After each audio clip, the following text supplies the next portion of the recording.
Maman Boyo Julienne. Maman Ucheka Angélique.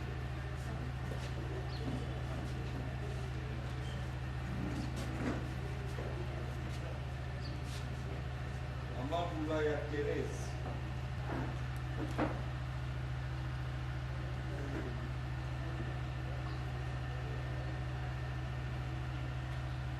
Maman Loué Amakati.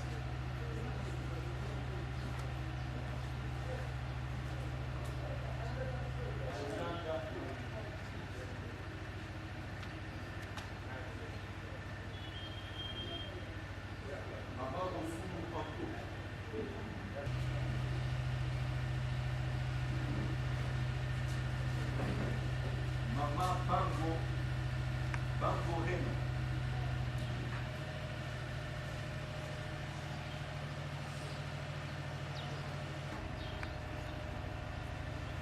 Maman Kabibi Fideline. Maman Massoua Marie.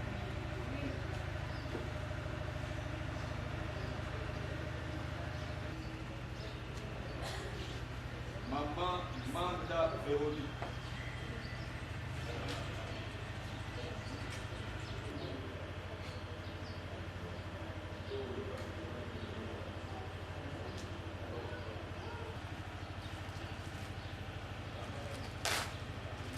Maman Christine Rachidi.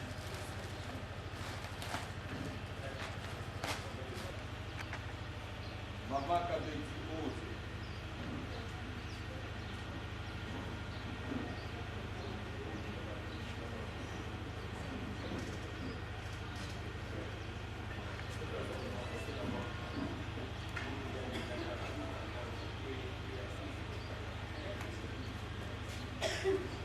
Maman Sanga Hortense.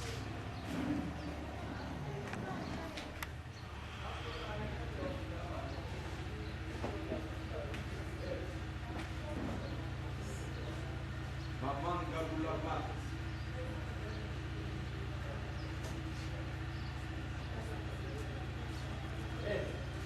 Maman Boussamba Jackie.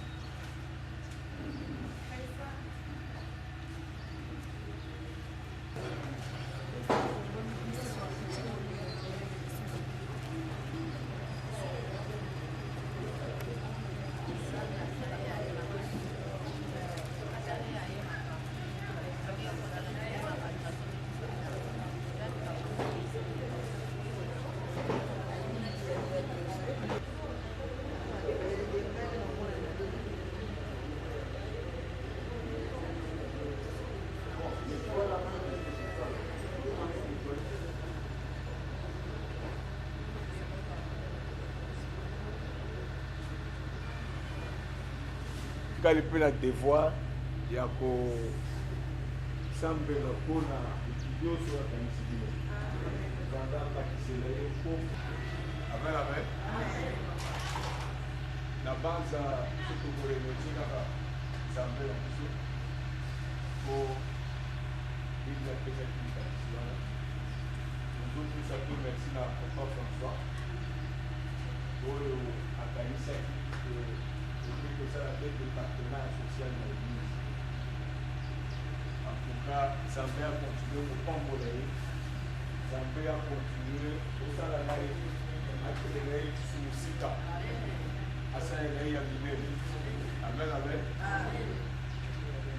Quand il y a un Congolais, ça va à Dambola, à distinguer Bido, là, par maman aussi. Maman a église aussi. Différence dans les talismans. 1. La vie de prière. 2. La bénédiction. Différence des talismans. La vie de prière d'abord. 2. Bénédiction. 3. Conduite.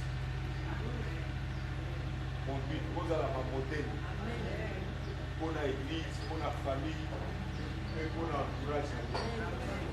Vous allez faire votre témoignage. Dans le bien mot, au nom de Jésus. Amen. Amen.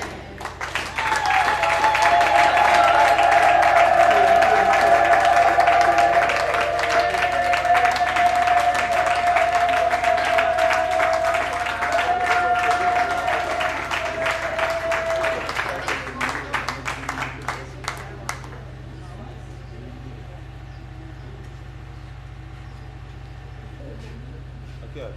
Não só que é bom.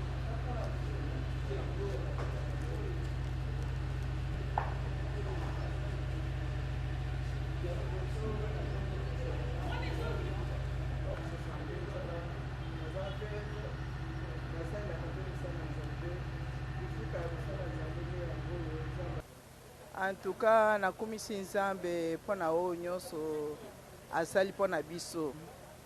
Likambo na ngai ezali ifo koyeba nzambe, ozala mwasi ya mabondeli, ozala mwasi oyo ozobatela nzoto na yo na nzambe. Nyonso esali boye ezali mpona biso tokoli na maboko ya nzambe.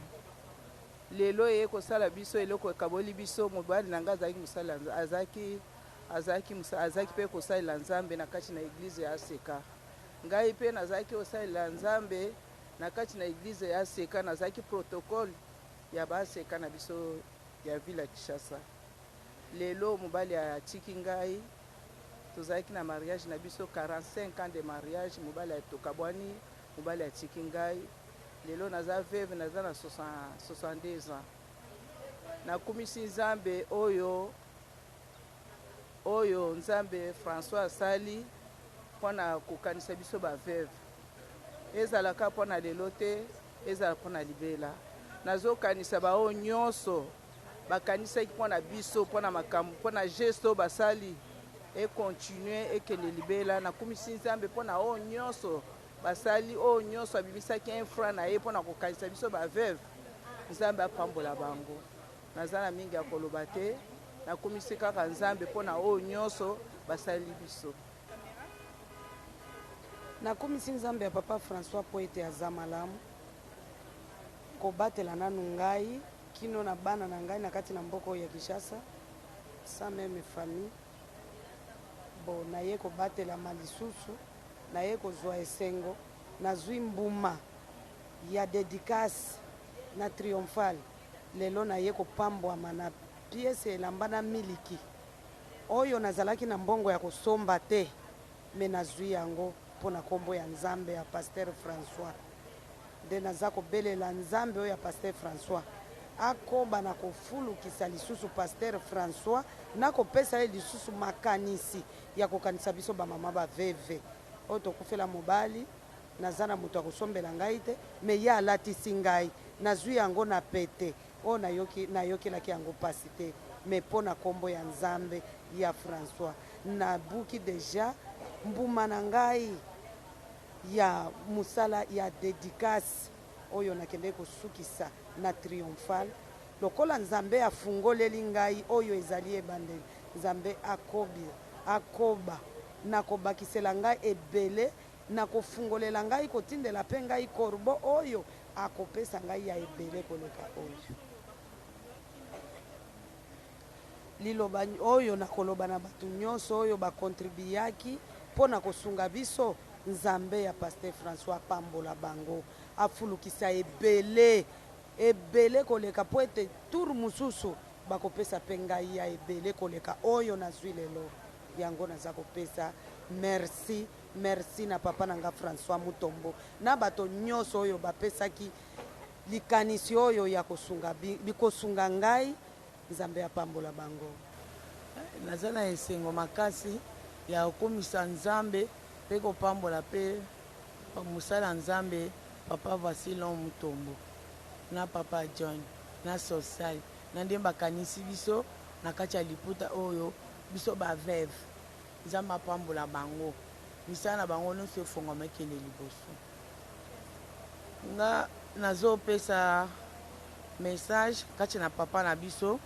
Papa akoba kaka na kokanisa baveve, akanisa bango, atika biso te, akanisa biso, akontinue kosala kaka bolamu. Na kati ya bolamu azosala, nde nzambe mpe azosalela ye mingi. Alemba te, atika biso te, akontinue kaka kosala kana bolamu. Na kokanisa mpe baveve oyo batikali bango moko na bana. Papa Vasilom kotika biso te, koba kaka na biso. Biso mpe te kolemba te, kosunga yo ata na mabondeli. Maloba na ngai ezali nzambe oyo alola pambola Pasteur na ngai François Mutombo. Aza nzambe aza na bolingo makasi, nazalaki na elamba te, nazalaki na miliki ya komela te, pasteur apesi ngai elamba mpe esi elamba ya kitoko mpenza ya kolata na miliki. Yango wana nzambe na ngai apambela pasteur na ngai Mutombo François, apambola ye mingi mpenza. Nayaki awa na eglize oyo ebembe maladi, nayaki moto akobika te, nayaki na santé ya kilo 32, sikoyo nakomi na 70 kilo. Nzambe ya Mutombo aselinga makambo minene. Naza pe naza na voyage aux États-Unis, mwana nga abengisi ngai nazokende. Donc nzambe nayebaki kutu te sona komona États-Unis ngo ndenge sona kofuta bindo soki ndenge nayebi te, mais nzambe asali miracle bazwi makambo nyonso tu babengisi nga mpona nzambe ya François. Tika nzambe apambola ye mpenza na bana na ye na mwasi na ye na lingomba mpenza ekoma monene kombo na Yesu. Mpona bandeko ya social na papa John, tika nzambe ya pasteur François apambola bango, akokisa posa na bango oyo baza nango, mpo baza bato moko bolingo makana na moni bolingo ya bote na baeglise nyonso. Bolingo eza kaka awa kaka na ase kaka lembelembe nde bolingo evandi wana. Nos impressions sont des impressions de grande joie. Pourquoi? Parce que nous avons vu nos mamans veuves accueillir le don avec beaucoup de joie. Nous les avons vus louer le Seigneur, dire merci au Seigneur. Nous les avons vus et entendus dire merci au pasteur François Mutombo. Voilà pourquoi c'est une grande joie pour nous. Surtout que ce que nous faisons, c'est la parole de Dieu. Nous avons accompli la parole de Dieu et c'est une grande joie pour nous.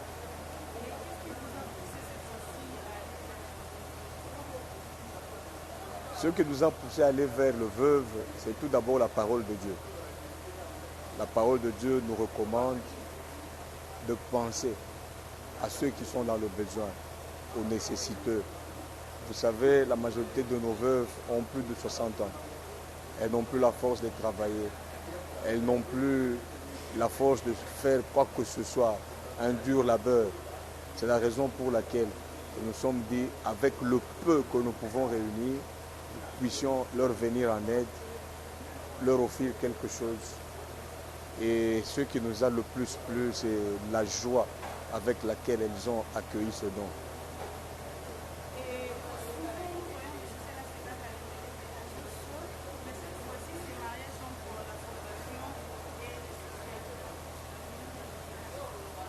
Ce mariage, il est en tout cas normal, pour ne pas dire naturel. Pourquoi? Parce que le numéro 1 de la fondation Voici l'homme, c'est notre père.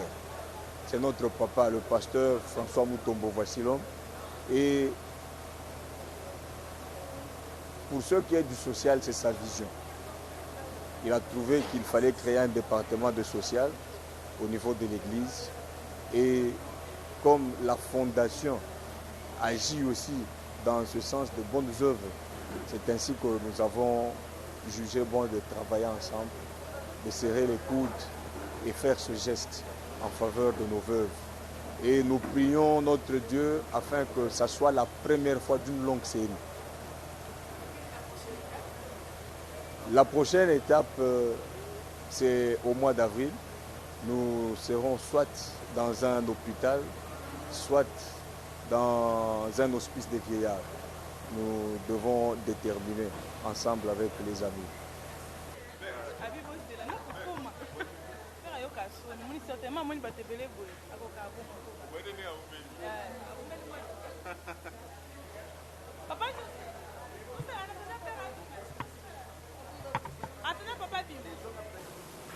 Ainsi bino mongo boza ba preuve ba témoin ndeni ba maman ba sepeli na cadeau na moi geste oyo to saleli bango et surtout considérer que les hommes sans aide ba maman sans aide moi de la femme.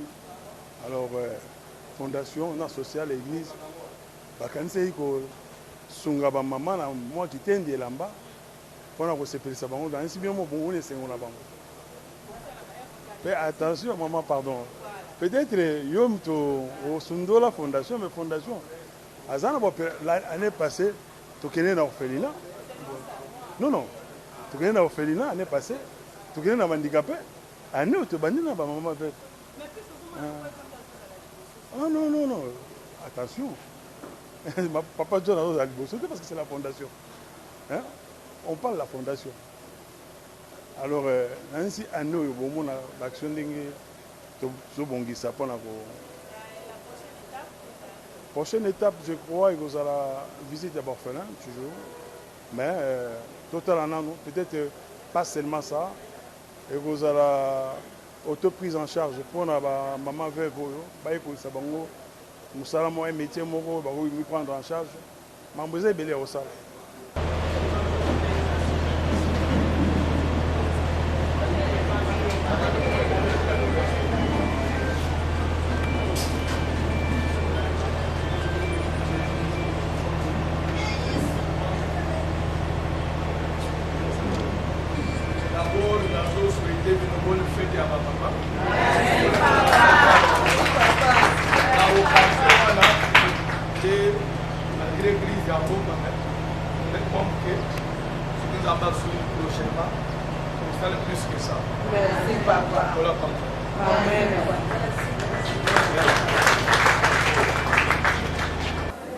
Je crois que c'est ce que la Bible nous recommande, de penser aux orphelins, de penser aux veuves. C'est vrai, il y a la crise au pays, mais la parole de Dieu aussi doit être appliquée, raison pour laquelle, avec peu de moyens qu'on a, on a essayé d'abord de faire ces petits gestes. Je crois que si Dieu nous fait grâce, à la longue, on pourra peut-être faire plus que ça. Alors, parce que ces gestes-là, c'est limité.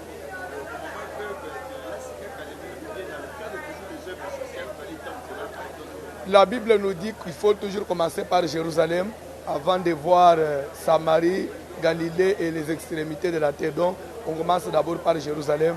Et même en français, on dit la charité bien ordonnée commence par soi-même. Mais ce n'est pas la fin, je sais qu'on va aller au-delà de ce qu'on a fait aujourd'hui.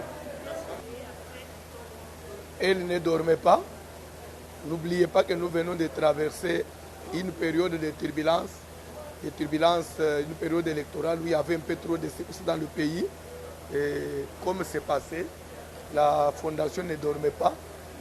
On est toujours éveillé, je sais qu'on fera beaucoup.